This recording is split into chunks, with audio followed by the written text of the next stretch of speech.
안녕하세요. 저는 30대 후반의 남자입니다. 오늘은 여러분들에게 제가 겪었던 일에 대해서 말씀드리려고 해요.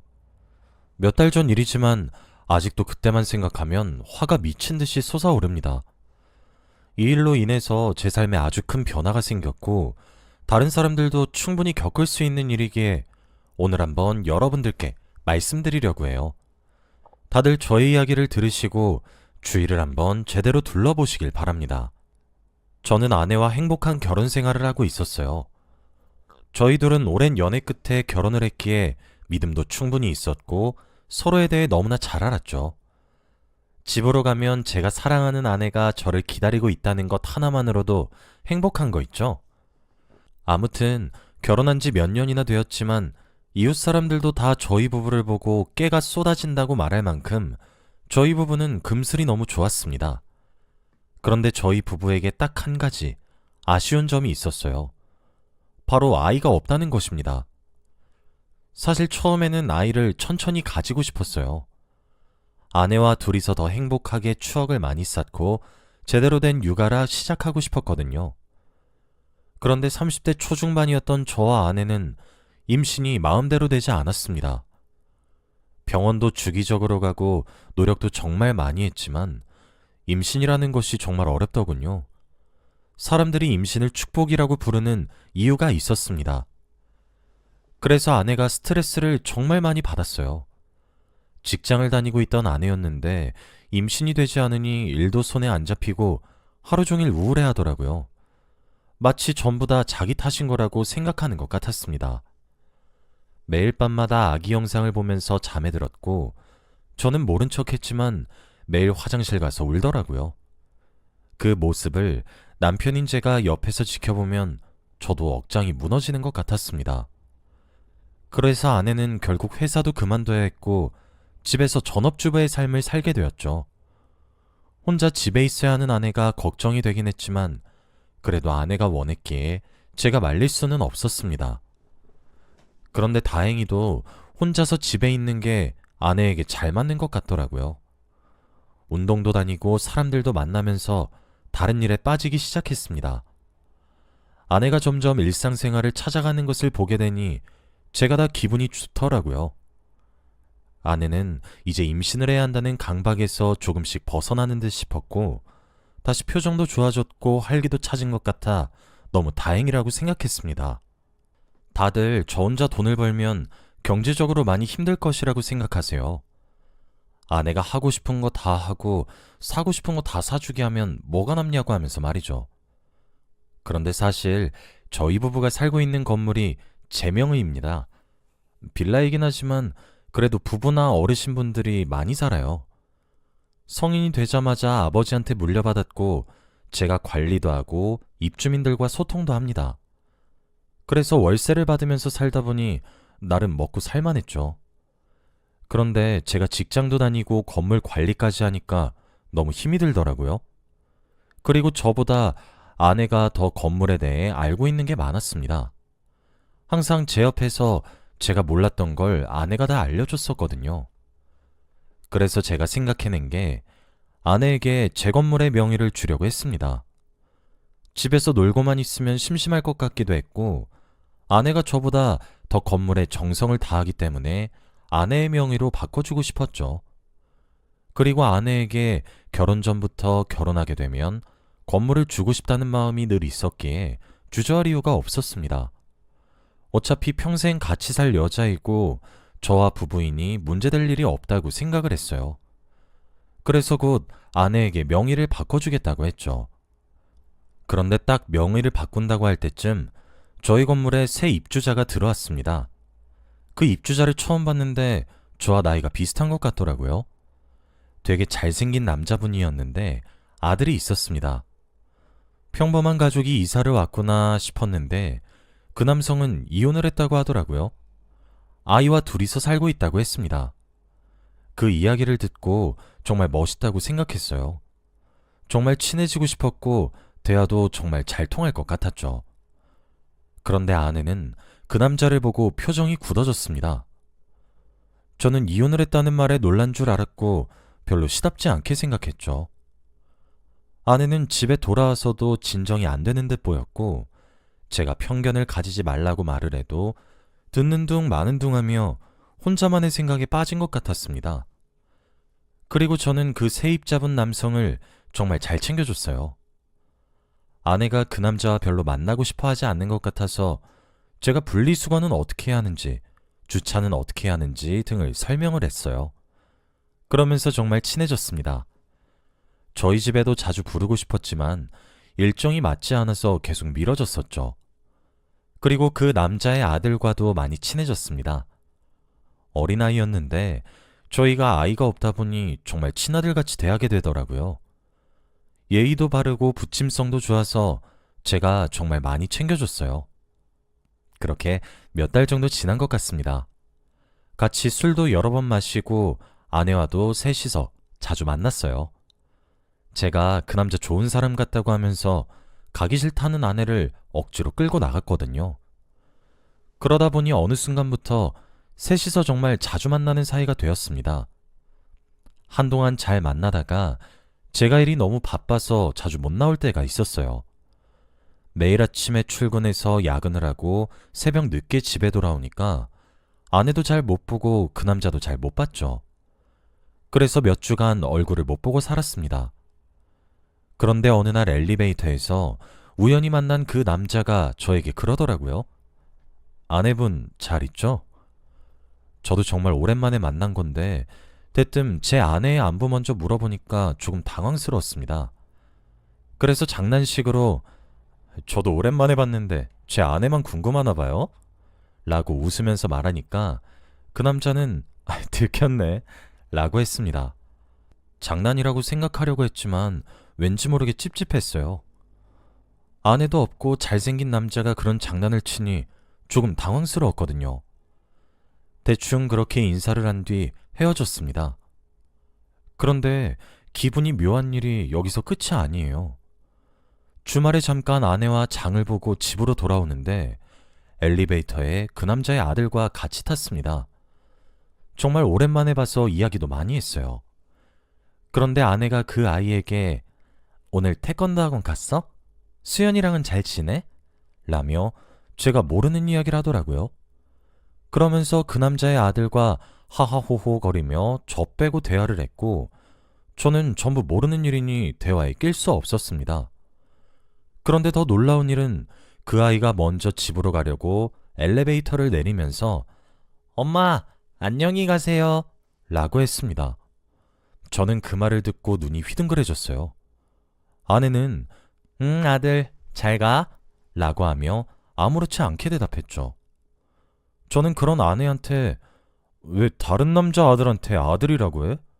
라고 하며 놀란 표정으로 쳐다보니 아내는 여보, 왜 이렇게 꽉 막혔어? 그냥 정말 아들 같아서 그런 거야 라고 했죠. 그건 그렇다고 쳐도 왜 이렇게 그 남자 아들에 대해서 잘하냐고 물었습니다. 그 아들이 태권도를 가고 수연이라는 그 아들의 친구는 어떻게 하냐고 꼬치꼬치 캐물었어요. 그런데 아내는 제가 진지하게 나오니 당황스러워하는 것 같았습니다. 나중에 내가 건물 받을 때 대비해서 입주자 관리 차원이지. 왜 이렇게 진지해? 제가 너무 꽉 막힌 생각인 건가 싶었고 제가 예민하게 받아들인 거라고 생각했죠. 그 남자는 아내의 안부를 물어보고 아내는 그 남자의 아들에 대해서 너무 잘 알고 있으니 찝찝하긴 했습니다.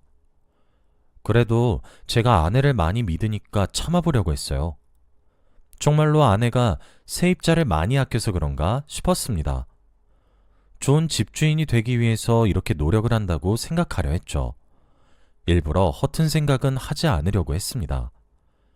그런데 아내는 여기서 멈추지 않았어요. 시간이 지날수록 옷도 짧아지고 화장도 진해지더라고요. 원래 항상 집에 있거나 운동하러 나가는 일밖에 없어서 옷장에는 운동복만 가득합니다. 그런데 어느 날부터는 치마와 니트 혹은 블라우스처럼 되게 꾸미고 나가야 하는 옷들만 있더라고요. 한 번은 치마가 왜 이렇게 짧냐고 물었는데 아내는 기분 전환이라고 하며 아랑곳하지 않았습니다. 임신 때문에 스트레스 받아서 일도 그만두고 집에서 쉬고 있는 사람한테 이래라 저래라 하는 건 영 아닌 것 같아서 더 이상 보채지 않았어요. 그래도 아내가 알아서 잘하고 다닐 거라고 생각을 했었죠. 그런데 어느 날이었습니다. 평소처럼 저는 아침 일찍 출근을 했고 아내는 집에 있었죠. 원래라면 제가 회사에 있을 때 전화를 하지 않는 아내가 그날은 전화를 하더라고요. 왠지 모르게 급한 일이라는 생각이 들었고 저는 몰래 회사에서 전화를 받았습니다. 그런데 아내가 하는 말은 정말 충격적이었어요. 바로 장모님께서 쓰러지셨단 말이었습니다. 저는 너무 놀라서 지금 당장 가겠다고 말을 했지만 아내는 안 와도 된다며 이미 자기가 가고 있으니 올 필요 없다고 했죠. 그래서 퇴근하고 바로 간다고 하니까 그것도 안 된다고 했습니다. 그러면서 집안 분위기 안 좋으니까 자기가 연락하기 전에는 오지 말라고 했고 연락을 잘 못할 수도 있다고 했죠. 저는 알겠다고 한 뒤 전화를 끊었습니다. 저는 아내의 연락을 기다릴 수밖에 없었어요. 아내는 제가 퇴근할 때까지 한 통의 연락도 하지 않았어요. 제가 장모님은 괜찮냐고 수십 통의 연락을 보내도 답장하지 않았습니다. 그걸 보고 정말 심각한 일이라고 생각했죠.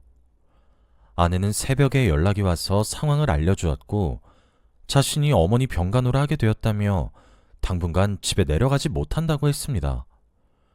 제가 병원에 옷이라도 가져다 준다고 하니 아내는 필요 없다며 가만히 있는 게 자신을 도와주는 거라고 했어요. 왜 이렇게까지 제가 가는 걸 막는 건지 이해가 안 되긴 했지만 그래도 아내의 말을 들으려고 했어요. 그래서 한동안 집에 저 혼자 있었습니다. 아내가 없으니 집이 너무 공허하고 넓게 느껴지더라고요. 집으로 가면 저를 기다리는 사람이 없고 혼자서 생활을 하니까 정말 이혼한 느낌이었습니다. 그런데 아내와 떨어져 있어도 연락은 자주 했어요. 혹시 무슨 일이 있는 건 아닌지 걱정이 되었거든요. 그래서 영상통화도 자주 하고 연락도 많이 했습니다. 그런데 어느 날 조금 놀라운 사실을 듣게 되었어요. 저 혼자 집에서 거주하고 있었는데 저희 윗집에서 살고 있는 할머니께서 저에게 이런 말을 하더라고요. 아이고, 얼마 전까지만 해도 마누라랑 꿀이 뚝뚝 떨어지더니 뭘 잘못했길래 마누라가 도망을 쳐? 저는 너무 당황스러워서 말이 나오지 않았습니다. 그래서 제가 아니라고 아내 고향 갔다고 말씀드렸는데도 믿지 않으셨죠. 뭔 소리여. 내가 얼마 전에 이 눈으로 똑똑히 봤는디.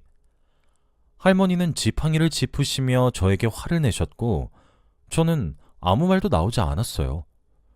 그때 출근길이어서 급하게 이동하느라 할머니의 말을 제대로 생각하진 못했지만 그때 조금만 더 진지하게 고민했다면 더 빨리 상황을 알아챌 수 있었을 거라고 생각을 했어요.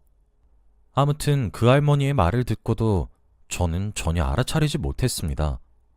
그리고 할머니가 나이가 드셔서 다른 사람을 제 아내로 착각한 거라고 생각했죠. 저는 그날도 평소처럼 살았고 아내와 연락도 열심히 하고 퇴근을 했습니다. 그런데 집에 도착하니 아내가 서프라이즈로 저에게 연락도 없이 왔더라고요. 저녁을 진수성찬으로 차려놓고 저를 기다리고 있었습니다. 너무 놀랐고 거의 한 달 만에 아내를 보니까 기뻐서 날뛰고 싶었어요. 그래서 같이 행복한 저녁 식사를 하고 아내와 그동안 있었던 일들을 구구절절 늘어놓으며 좋은 시간을 보냈죠. 그 뒤로 아내는 평소와 똑같았습니다. 장모님은 지금 아내의 오빠가 병간호를 하고 있다고 했고 얼마 뒤에 다시 교대를 해야 한다고 했어요. 제가 간다고 하니 지금 코로나 때문에 면회가 되지 않는다고 하더라고요. 그리고 휴대폰도 만지면 안 돼서 연락도 못 받는다고 했습니다. 장모님의 건강이 걱정되긴 했지만 그래도 심각한 게 아니라고 했으니 걱정하지 않으려 했어요. 아내가 돌아오고 한 달쯤 되었을 때입니다. 그날도 여느 때와 다름없이 저는 출근을 했고 아내는 집에 있었죠. 기분 좋게 출근을 하고 업무를 보고 있는데 갑자기 윗집 할머니에게서 전화가 왔습니다. 혹시 집에 무슨 문제라도 있으신 건가 싶어 전화를 받았는데 할머니의 목소리가 이상했어요. 금방이라도 숨이 넘어갈 듯한 목소리셨고 지금 당장 집으로 오라고 하셨죠. 무슨 일이냐고 하니 할머니는 지금 자네 집에 도둑 들었어 라고 하는 겁니다. 저는 너무 놀라서 마음이 급해졌어요. 할머니는 어떤 남자가 모자를 눌러쓰고 저희 집 비밀번호를 치고 들어가는 걸 봤다고 합니다. 그래서 전화를 했다고 했죠. 저는 순간 집에 혼자 있을 아내가 너무 걱정이 되었고 바로 회사를 뛰쳐나와 집으로 갔습니다. 그리고 가는 동안 경찰서에도 신고를 했어요. 손이 벌벌 떨렸고 식은땀이 미친 듯이 났습니다. 아내가 못된 짓을 당할까봐 너무 무서웠거든요. 그리고 경찰과 함께 집으로 들어가려고 했습니다. 마음을 단단히 먹고 경찰과 함께 문을 열고 집으로 들어가니 낯선 남자의 신발이 저희 집 현관에 있더라고요. 안방에서 대화 소리가 들리는 듯 했고 경찰과 저는 인기척도 없이 조용히 갔습니다. 그리고 신호에 맞춰 문을 확 열었어요. 그런데 저는 안방에서 본 장면을 보고 넋을 잃고 말았어요. 그 남자는 바로 세입자 남자였거든요. 그런데 그 남자는 저희 집 안방에서 아내와 한 침대 위에 있었습니다. 여러분들이 생각하시는 바로 그거 말이죠. 경찰들도 보고 기겁을 했고 저는 온몸에 힘이 풀리는 듯한 기분이 들었습니다. 아내와 그 남자는 놀라서 이불로 자신들의 온몸을 가렸고 경찰은 눈을 피했죠. 저는 아무 말도 나오지 않았습니다. 둘이 그렇고 그런 사이라뇨? 아내는 옷을 대충 주워입고 저에게 무릎을 꿇은 뒤 여보, 오해야. 정말 아니야. 저 사람이 나한테 못된 짓 하려고 한 거야. 이런 말을 했고 그 남자는 갑자기 자신을 범죄자 취급을 하니까 놀라서 뭐? 너 미쳤어? 너 하나 살자고 나를 성범죄자 취급을 해? 라고 했죠. 경찰도 한숨을 푹 쉬었고 저는 머리가 새하얘졌습니다. 그 남자는 이에 그치지 않았죠. 갑자기 저에게 저기요, 이 여자랑 헤어지세요. 이 여자 당신 건물 때문에 옆에 붙어 있는 거야. 나랑 이미 같이 살기도 했고 우리 아들이 당신 아내한테 엄마라고 부르는 거 들었지? 그리고 나랑 당신 아내는 예정이 있어서 절대 못 헤어져. 그러니까 이혼해. 라고 했어요. 아내는 그 남자의 입을 막으며 쓸데없는 소리 하지 말라고 했죠.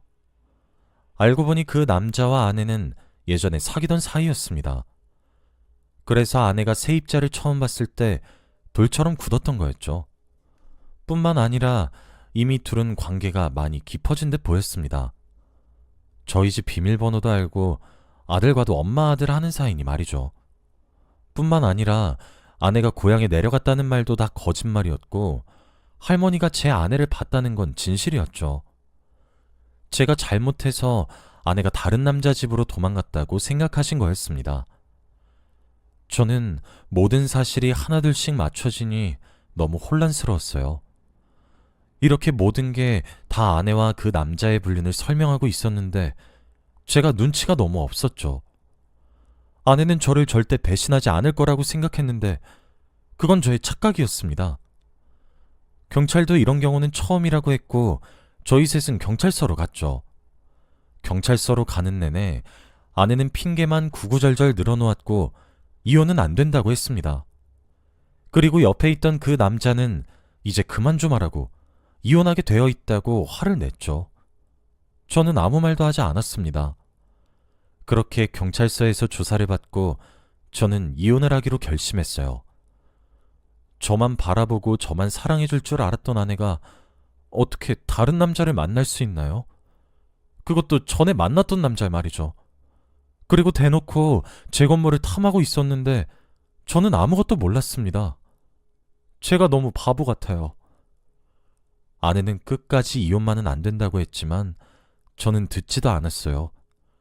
그리고 그 남자는 자기도 양심이 있다며 이사를 했고 아내는 저희 집에서 쫓겨났습니다. 마지막 복수로 위자료도 엄청 크게 요구했죠. 아내가 직업도 없고 모아둔 돈도 없다는 것을 알았지만 이렇게라도 안 하면 나중에 후회할 것 같았어요.